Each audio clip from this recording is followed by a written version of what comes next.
మా స్పెషల్ చూసారా, మామిడికాయ పప్పు, బీట్రూట్ ఫ్రై. అయితే ఈ మధ్య పిల్లలు ఆన్లైన్ గేమ్స్, ఆన్లైన్లో పేమెంట్ సంపాదిద్దాం ఈజీ మనీ కోసం పత్తాలని, క్రికెట్ మ్యాచెస్ అని, ఇంకా కొన్ని షేర్స్ అని మొత్తం డబ్బులన్నీ నాశనం చేసుకుంటున్నారు. అసలు అవి చాలా డేంజర్. నేను చూసిన సంసారాలు కూలిపోతున్నాయి, భార్యాభర్తలు అయితే విడిపోతున్నారు. ఏదైనా సరే ఒకటి గుర్తుపెట్టుకోండి, ఈజీ మనీ ఏది రాదు, కష్టపడితేనే వస్తుంది. అందులో పెట్టేసి ఒక్కసారి వచ్చినట్టు చూపిస్తాడు, కానీ మళ్ళీ ఎప్పటికీ రాదు. అంత చెత్త గేమ్స్ అవన్నీ అసలు మన ఫోన్లోకి ఆ యాప్సే పెట్టుకోకండి, ఎందుకంటే అది చాలా డేంజరు. ఎంతోమంది పిల్లలు ఆత్మహత్యలు చేసుకుంటున్నారు, యూత్ అంతా కూడా దానికి అట్రాక్ట్ అవుతున్నారు. ఆన్లైన్లో గేమింగ్స్, అందులో డబ్బులు అనేది అస్సలు నమ్మకండి.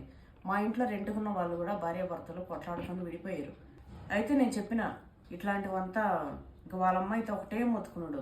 పాపం వాళ్ళు పేదవాళ్ళు, భార్యాభర్తలు ఇద్దరు మాల్స్లో పోయి పని చేసుకునేటోళ్ళు, బట్టల షాప్లో. వాళ్ళు అట్లా చేశారు. అందుకే ఎవరైనా సరే, ఒకవేళ ఎవరైనా పిల్లలు మీకు తెలిసిన వాళ్ళు ఉన్నా, మీరు ఏదైనా ఇట్లా ఉన్నా కూడా ఆ ఆన్లైన్ గేమ్స్ కానీ ప్రోత్సహించకండి, అసలు ఆడకండి.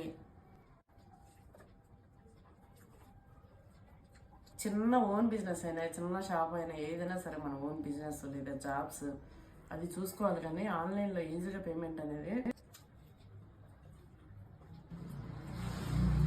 ఎప్పటికైనా ముంచేస్తుంది.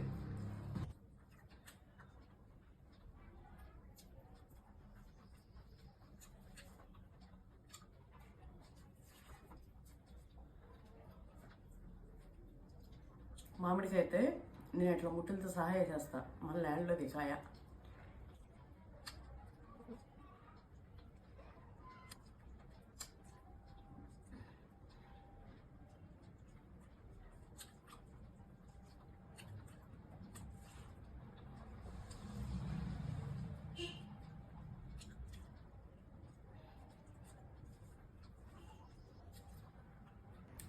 సో కష్టంతో పనిచేయాలి, ఇష్టంతో ఇట్లా ఫుడ్ తినాలి.